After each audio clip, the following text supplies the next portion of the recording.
très bonne année 2023 et meilleurs vœux. Nous sommes de retour pour une nouvelle saison des Pacific Buzz. Donc bienvenue dans ce premier épisode de la saison 6 des Pacific Buzz, le podcast des entrepreneurs polynésiens. Comme d'habitude, nous sommes allés à la rencontre d'entrepreneurs du Fénois inspirants et inspirés qui ont bien voulu partager avec nous et avec vous leur parcours, challenge, réussite et peut-être même leur recette miracle qui a fait d'eux les entrepreneurs qu'ils sont aujourd'hui. Pour démarrer cette saison, nous avons été à la rencontre de Veyata Semon, la fondatrice de Tahiti Kombucha, entreprise familiale qui allie les bienfaits de plantes médicinales à ceux du kombucha afin d'en faire profiter un maximum de personnes. Sans plus attendre, je te laisse donc découvrir cette première conversation de la saison 6 des Pacific Buzz.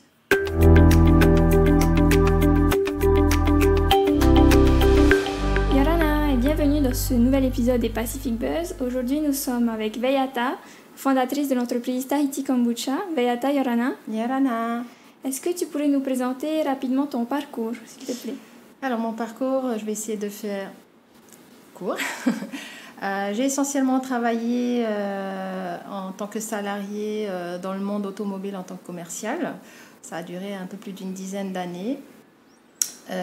Ensuite, je me suis orientée vers une société de vente de boissons pour les entreprises locales, hôtels, restaurants. Et puis, j'ai dû me résigner à changer mon parcours parce que j'ai été diagnostiquée d'une maladie qui a un petit peu changé ma vie et ma conception de ce que je voulais en faire.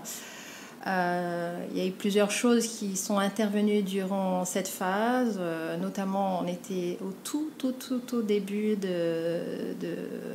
du Covid, de tous ces événements. Ça m'a aidée dans la prise de décision et à émerger d'une frustration Tahiti Kombucha. Voilà. D'accord. Et est-ce que tu pourrais nous présenter un peu ton entreprise? Est-ce que tu es la seule à travailler à Tahiti Kombucha? Non.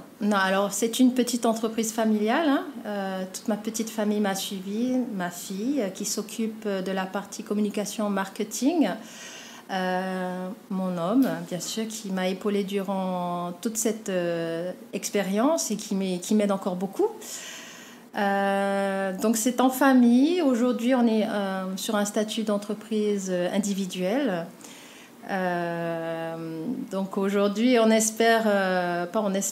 c'est dans les tuyaux, mais on devrait agrandir la société en accueillant un commercial. Aujourd'hui, nous avons aussi une stagiaire en CAE que je forme sur le métier de brasseur de kombucha, qui est un métier en soi, comme le brasseur de bière. Le brasseur de kombucha est un métier. Donc, c'est notre première femme technicienne et j'en suis ravie parce qu'elle est extraordinaire. Elle est très calme, elle est assidue. Et puis, c'est très valorisant pour moi de pouvoir former quelqu'un comme elle. Voilà, donc cette année, on va dire aux alentours du deuxième trimestre, elle passera en tant que salariée officielle, notre première salariée de l'entreprise. Voilà. Et bien sûr, aussi accompagnée de notre premier commercial. Voilà. Du coup, l'entreprise, elle risque de bien s'agrandir. Elle est vouée à évoluer. J'ai créé l'entreprise, en tout cas, j'ai ouvert la patente en juillet 2020. Donc, j'étais encore en poste pour l'ancienne société avec qui je travaillais. Et puis derrière, ça s'est fait de fil en aiguille parce qu'on teste, on fait goûter aux amis. De fil en aiguille, les amis te conseillent, te disent « tu devrais faire ci, tu devrais peut-être ». Et puis finalement, la réflexion s'est installée et puis on teste, on expérimente et puis on voit que ça marche et puis on améliore. Voilà. Donc oui, on espère que cette année, ça va être un changement. Un changement même pour moi parce que, en étant patentée au départ, de pouvoir gérer une petite entreprise avec tout ce qui englobe, bien sûr, l'entreprise. Je parle au niveau humain d'abord, puisqu'il faut traiter aussi d'abord l'humain, qui est le centre de l'entreprise. Parce que si je n'ai pas mes partenaires, quand je parle de mes partenaires, je parle de ma fille, de mon homme, de ma stagiaire qui s'appelle Lovina. Si elles ne sont pas là, je ne peux pas avancer. Donc elles sont rien sans moi, je suis rien sans elles, sans eux. Voilà. D'accord. Et comme tu nous disais, tu as testé beaucoup avant de pouvoir te lancer. Dans ton parcours entrepreneurial, quelle est la meilleure leçon que tu aies apprise et à l'inverse, quelle serait la pire leçon? Alors, la leçon, c'est que... Alors, moi, j'ai pas fait les choses comme tout le monde. J'ai fait tout à l'envers. Comme tout entrepreneur, on va démarrer par la réalisation d'un business plan. Donc, on va poser nos éléments, on va poser toutes nos souhaits, nos idées sur papier. On va avoir une idée plus ou moins à court ou long terme en fonction de ce qu'on veut, mais voilà, on va poser les idées et puis on va commencer à chiffrer. Et c'est là qu'à mon avis, en tout cas pour ma part, où j'ai été un petit peu, j'ai pas été assez gourmande, je dirais. On pense qu'une entreprise, elle va vite décoller, qu'on va vite être, je vais pas dire le mot, on va vite être millionnaire au bout de tant d'années. Non, non, voilà. Alors, vu que c'est une petite société, c'est de la production, donc il y a forcément derrière ça un critère de recherche, d'ajustage, puisque là on est sur un produit qu'on va créer. Donc ouais, c'est vrai que derrière ça, il faut pas être, il faut être gourmand et se dire que voilà, il faut prévoir. Donc c'est un peu, à mon niveau, c'est ce que j'aurais dû faire. Si je devais le refaire, je pense que j'augmenterais les demandes, par exemple, au niveau de mes financements. Parce que c'est vrai qu'aujourd'hui, il y a des choses qui me paraissent évidentes parce que je le vis au quotidien. Mais il y a 3 ans, si on me disait, maintenant, tu devrais peut-être demander ça ou peut-être ça, mais non, ça me paraît... Voilà. Alors, quand je disais que j'ai fait les choses à l'envers, alors... Il faut savoir que je suis assez autodidacte à la base. Je suis autodidacte avant de monter Tahiti Kombucha, je me formais en œnologie. Alors, j'ai pris 5 ans de formation en œnologie. C'est une passion. Et derrière ça, c'est pour ça que j'ai travaillé pour une boîte qui vendait du vin, on va dire, entre autres. Donc, j'ai une sensibilité au niveau de l'œnologie, qui est la conception d'une bouteille de vin, de la réalisation d'un vin. Donc j'avais cette sensibilité qui me paraissait plus évidente pour moi, mais sur le papier. Là, on est sur de la théorie. Donc de pouvoir concevoir à une échelle un peu plus grande, c'est complètement différent. Donc j'ai commencé à expérimenter toute seule, en se disant que je pourrais y arriver toute seule. J'ai démarré, j'ai pas mal de belles surprises qui étaient fatigantes. Et il arrive à un moment quand tu commences à monter ta boîte, il y a des moments où oui, effectivement, tu as envie de lâcher parce que tu vas pas y arriver. Donc si je devais reprendre en arrière, voilà, c'est de concevoir un peu plus richement mes demandes de financement pour m'aider, pour avoir un roulement, pour pouvoir bien démarrer. Et aussi peut-être mieux m'informer, alors que ce soit juridiquement, que ce soit comptablement. Et c'est des petites choses que c'est vrai que quand on est entrepreneur, on apprend un petit peu sur le tas. Fiscalement aussi, il y a des choses à savoir. Donc là, aujourd'hui, j'ai pris soin de m'entourer. Bon, c'est pas fini, mais aujourd'hui, par exemple, je me forme j'ai pris une formation nationale de brasseur de kombucha qui n'existe qu'au Canada. Donc il y a un coût, hein. Maintenant derrière ça, je peux dire que je connais les process de fermentation, de réalisation pour un kombucha. Comme je vous disais, j'ai fait les choses à l'envers. Moi, j'ai fait d'abord, j'ai expérimenté et après je me suis formée. Donc je me suis quand même rendu compte qu'après formation, que j'étais pas si... Ça va, je me suis bien débrouillée. Il y a eu des petits recadrages que j'ai dû envisager, je n'avais pas trop le choix pour déjà stabiliser mon produit. Pour ceux qui font le kombucha même à la maison, c'est un produit qui est très instable, c'est-à-dire qu'il produit beaucoup de gaz de CO2. Ceux qui savent, qui font leur kombucha, ils ne seront pas surpris de voir une bouteille qui peut exploser ou créer un beau geyser de kombucha dans la cuisine. Ça arrive. Donc il fallait que je stabilise. Donc toutes ces choses-là sont venues un petit peu à la suite en expérimentant. Et bien sûr, la formation de brasseur m'a aidé grandement. Elle n'est pas terminée puisqu'on a des suivis.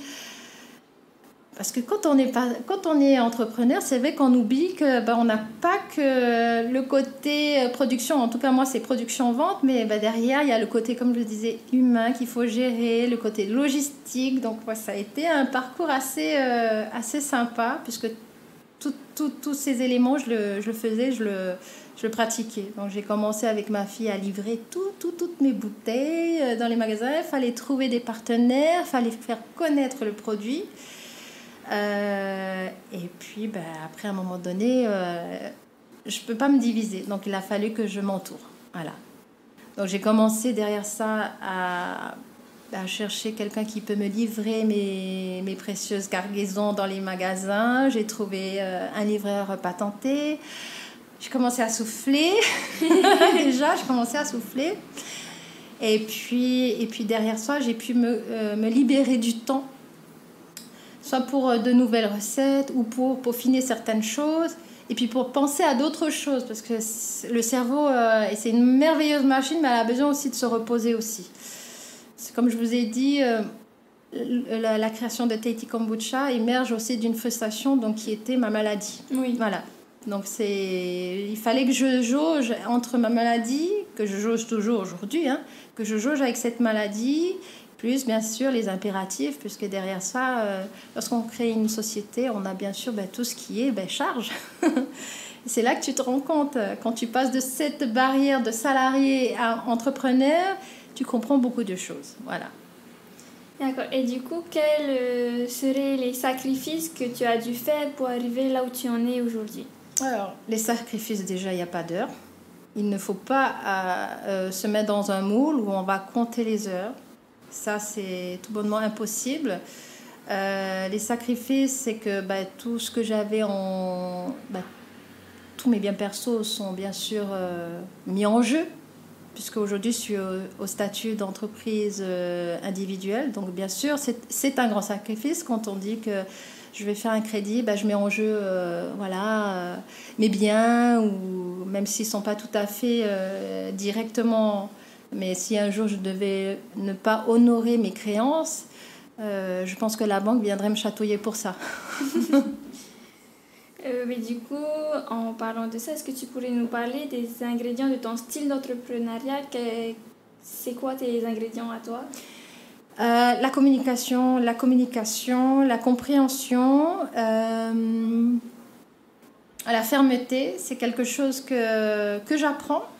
Parce que je suis quelqu'un d'extrêmement ouvert, très gentil, des fois peut-être trop gentil, tendance à vouloir prendre, pas le contrôle, mais de vouloir tout faire pour tout le monde. Donc à un moment donné, tu peux pas.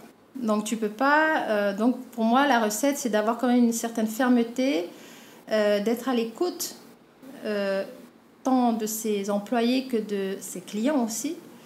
D'avoir toujours ce suivi derrière, d'être là et d'être alerte aussi de ce qui pourrait être une opportunité par la suite, que ce soit commercial ou personnel. Tu vois, je mêle toujours l'être humain devant, parce que c'est aussi lui qui va consommer mon produit. Voilà. D'accord, du coup, dernière question avant de marquer une petite pause. Si tu avais quelque chose à changer, ça serait quoi et pourquoi? Alors, si j'avais quelque chose à changer...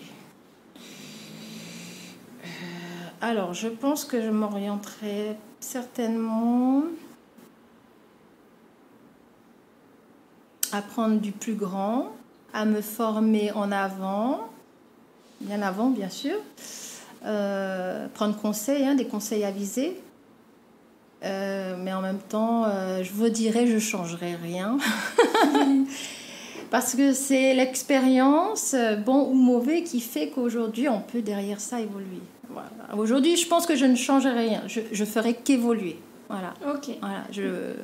Parce qu'elle n'est pas la même pour tous. Mais bon, c'est sûr qu'on aimerait... j'aurais voulu qu'au bout de la 2e année, je puisse faire d'excellents bénéfices. Voilà, être numéro 1. Donc oui.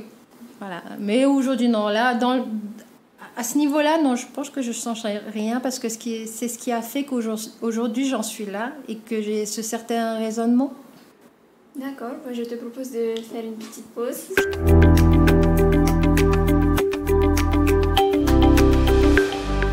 Alors nous voici en compagnie toujours de Veyata.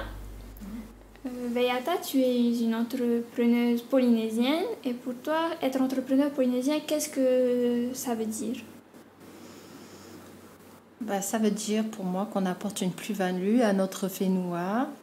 Je suis demi-polynésienne, donc j'ai les deux cultures. Mais j'ai un attachement à notre Whenua qui est quand même plein de richesses et qui mérite encore. Il y a tellement de richesses qui ne sont pas encore exploitées de façon optimale. Je pense que le Polynésien a sa place en tant qu'entrepreneur ici. Voilà.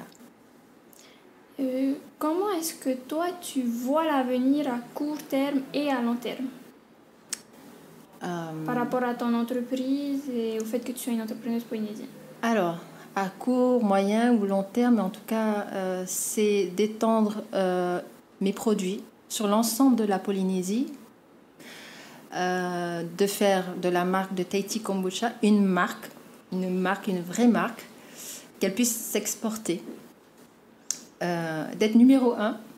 Voilà. C'est ambitieux, mais voilà, je veux être numéro 1 dans ce que je fais. Et d'apporter derrière ça aussi un conseil nutritionnel. C'est pas juste pour vendre, c'est derrière ça une idéologie, puisque aujourd'hui Tahiti Kombucha a quand même une ADN qui est propre à ce que je souhaite partager. Hein. C'est pas d'imposer, mais c'est de partager autour de l'alimentation saine. Voilà. Parce que par rapport à ma maladie, c'était quelque chose qui était complètement évident. En Polynésie, on a quand même un niveau d'obésité et de diabète qui est assez élevé. Je ne veux pas forcément forcer les gens à ne plus boire ce qu'ils boivent, mais au moins d'appliquer des changements sains. Et derrière ça, de pouvoir former nos jeunes déjà, puisque c'est les adultes de demain, il ne faut pas l'oublier, quoi. Oui. Du coup, si tu avais une recommandation à donner à nos auditeurs qui sont ou qui veulent devenir entrepreneurs, qu'est-ce qu'elle serait? Beaucoup, puisque j'ai beaucoup d'amis qui m'ont posé la question, qui souhaiteraient le faire, ont peur. La peur, un peu comme tout entrepreneur, hein, je vous dirais. Hein. Moi aussi, des fois, il m'arrive de me dire je vais avoir peur d'échouer. C'est souvent la peur de l'échec. Mais l'échec en soi n'est pas un problème. L'échec, il faut pas le voir comme un échec en soi, une fatalité. Je pense qu'il faut le voir comme un défi d'expérimentation. Et non de se dire que lorsqu'on échoue, on est en marge de la société. Bien au contraire, c'est une expérience qui demande à être vécue et de la voir et de l'accueillir de façon à s'élever au-dessus d'une situation qui peut paraître un peu négative, mais qu'au final, elle nous apprend énormément. Que ce soit sur nous, personnellement, commercialement, spirituellement, puisque de toute façon, on est tous dotés de capacités. Hein. Voilà, je pense qu'il faut se lancer. Beaucoup ont peur de se lancer parce que bien souvent, ils veulent lancer un produit parfait. Moi, quand j'ai lancé mon produit, c'était pas parfait. Hein. Mais c'était loin d'être parfait. Hein. Mais de se lancer déjà, d'avoir un retour derrière, des personnes qui vont goûter, qui vont expérimenter les produits, et à partir de là, de peaufiner, de retravailler. Je pense qu'aujourd'hui, très rares sont les gens qui sortent un produit parfait. Peut-être Elon Musk, oui, peut-être. Lui, il a peut-être l'argent qu'il faut pour avoir quelque chose de parfait. Mais aujourd'hui, je pense, voilà, il faut se lancer, parfait ou pas. Ce n'est pas un souci parce que lorsqu'on est au moment où on est entrepreneur, on a un raisonnement qui est là, qui est différent. Les peurs, elles sont toujours là, hein, on n'a pas le choix. Mais je pense qu'à un moment donné, il faut les braver, les accueillir et puis les prendre comme des défis. Enfin, pour moi, c'est comme ça que je vois les choses. Voilà. Donc, il faudrait qu'on dépasse nos peurs. Oui. Et si bien même si elles sont là, allez, après, hop, on saute et puis on se dira, je suis contente. J'ai réussi. On verra ça plus tard. Voilà, c'est souvent ça. Bien sûr que j'avais peur d'être à mon compte, mais je me suis dit, je ne pourrais jamais savoir ce que c'est si je ne l'expérimente pas moi-même. On aura toujours des feedbacks de certaines personnes qui sont qui expérimentent, mais nos propres expériences ne seront jamais celles de l'autre. Nous, on est là pour dire, oui, allez-y. Si ça se trouve, il y aura quelqu'un qui va se lancer, mais ça va être génial, il n'aura aucun échec. Alors là, je ne souhaite que ça. Mais les échecs, il ne faut pas les voir comme des mauvaises choses. Voilà. Il faut en apprendre des choses plutôt. Eh ben, ça apprend. Un échec, pour moi, c'est juste une marche pour m'amener à un autre endroit et de me dire, bon, là, ça n'a pas marché. Si ça n'a pas marché, c'est peut-être quelque part qu'il fallait que je regarde quelque chose d'autre, quelque chose qui n'allait pas. Donc, j'ai cette notion de cet échec, pour moi, qui n'est pas forcément un échec, mais une expérience. Et puis, je change l'expérience et je vois, ça marche, ben, c'est super. Voilà. Est-ce que pour, on va dire, illustrer un peu de ça, tu pourrais nous parler de ta journée type? À quoi est-ce qu'elle ressemble? Ma journée type, alors en tant qu'entrepreneur, on peut quand même se donner des petits plaisirs. Il fut un temps où il fallait arriver au travail à 7h, 7h30 pour des réunions. Voilà, tous les jours. Donc c'est vrai que je me laisse quand même ce petit plaisir que je paye, hein, bien sûr. Je paye ma liberté. J'ai pas besoin de demander une feuille de congé à mon patron pour pouvoir me dire que j'ai envie de sortir ou d'aller entre midi et deux. Peut-être que ça va un petit peu plus tarder. Non, voilà. On a quand même ces petits plaisirs, hein, de se dire le matin, j'arrive à 9h. Voilà. Bon, le but c'est de faire son travail. Donc mon entreprise, elle ouvre à 9h. Moi, je suis jamais là à 9h. Forcément, il peut arriver parce que j'ai des rendez-vous. Mais j'arrive, je dépose mon fils à l'école. 7h30, le temps d'arriver 8h, 7h45. Je me pose. Je commence jamais à fond, sauf quand j'ai quelqu'un qui est devant moi qui veut vraiment que je sois à fond. Je commence la journée doucement, vraiment doucement. C'est-à-dire, je suis beaucoup dans un esprit méditatif, donc je médite beaucoup. J'ai appliqué beaucoup d'événements dans ma vie liés à ma maladie, donc la respiration, la cohérence cardiaque. Donc, je commence le matin, voilà, en étant ancrée. Je dirais ça. Et puis après, je démarre ma journée en fonction de mon planning que j'aurais établi la veille. Parce qu'une brasserie de kombucha, un kombucha, c'est vivant. Il ne va pas forcément te dire aujourd'hui, je suis prêt. Non. Eh ben, c'est pas comme ça. Donc, il faut tester, il faut faire des prélèvements, il faut goûter, il faut réajuster. Et puis, en fonction de mes petites cuves, j'ai des cuves de 300 litres, j'organise mon mois, ma semaine, mes journées. Il peut arriver que je peux pas faire autrement parce que je reçois des clients. Il faut que je m'adapte. Il y a quand même une notion d'adaptation. Il faut être assez ouvert. Donc, la journée type, c'est ça. J'ouvre le magasin, enfin, le local de production, parce que j'ai quand même du monde de temps à autre qui vient directement me acheter sur place. Et puis, je donne les directives à ma stagiaire qui, elle, va derrière faire sa journée. Je serai derrière elle pour contrôler. Et puis, j'ai un contrôle de logistique. Donc, on va partir d'abord sur les commandes que je dois préparer, que je dois lancer. Et ensuite, je crée la journée comme ça. Et derrière ça, logistiquement, on va sortir les commandes physiquement. Je vais établir de la documentation, facturation qui va venir appuyer toutes les livraisons. Et puis, on prépare la livraison pour le lendemain. Et donc là, c'est mon coursier qui s'occupe de ça. Voilà, parce que j'ai pris un coursier en patenté. Voilà. Du coup, juste petite parenthèse, pour ceux qui ne sauraient pas, c'est quoi? Est-ce que tu peux nous dire un peu c'est quoi le kombucha? Alors, le kombucha est une boisson fermentée qui est réalisée à partir d'un thé très sucré. Très sucré, quand je dis très sucré, c'est très sucré.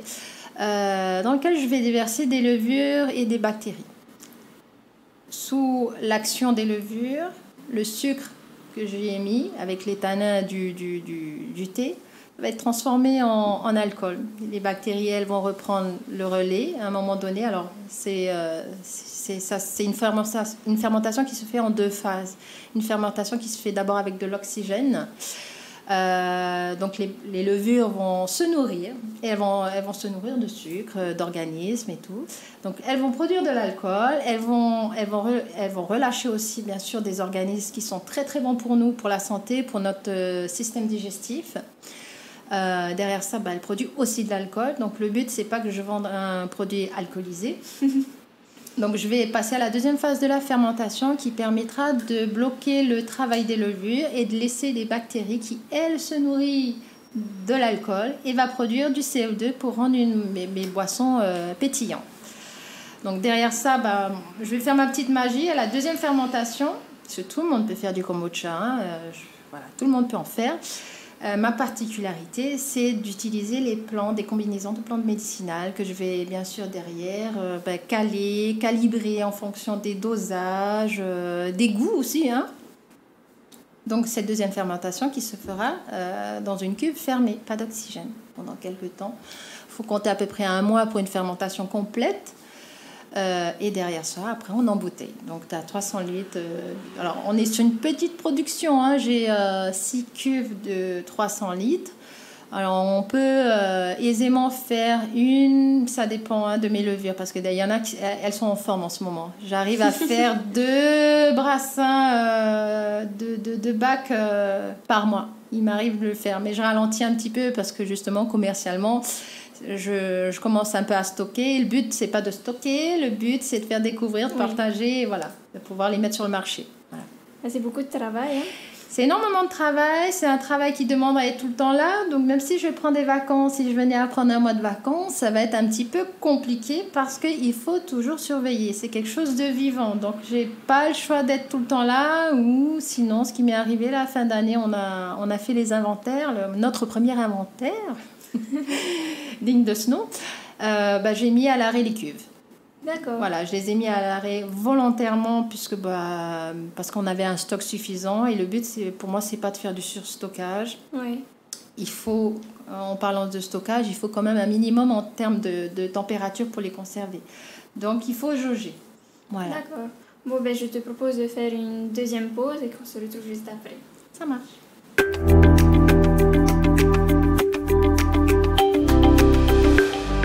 Alors nous revoici après une courte pause. Veyata, est-ce que tu aurais une chose que tu n'as jamais osé dire en public à propos de ton parcours d'entrepreneuse? Que je n'ai jamais... Attends, je cherche. Là tout de suite, je t'avouerai qu'il n'y a rien qui me vient, que j'aurais peur, parce que généralement je suis assez ouverte, je dis les choses assez ouvertement et de façon transparente. Peut-être le plus gros truc, c'est peut-être de dire que j'ai eu des peurs d'échouer, oui, peut-être ça. Je ne l'ai pas forcément dit ouvertement, mais c'est quelque chose que j'ai ressenti. Comme tout le monde. Comme tout le monde, voilà. Est-ce que tu aurais une dernière pensée à partager à nos auditeurs? Alors, un dernier mot, un petit conseil? Petit conseil, commencez petit. Si vous avez en tête de démarrer une boîte, on peut toujours voir très très grand. Mais vous pouvez démarrer aussi avec un petit pour faire du très grand. Voilà, c'est mon conseil. Et démarrer, même si c'est pas parfait, faut démarrer. Ok, super, merci. Avec plaisir.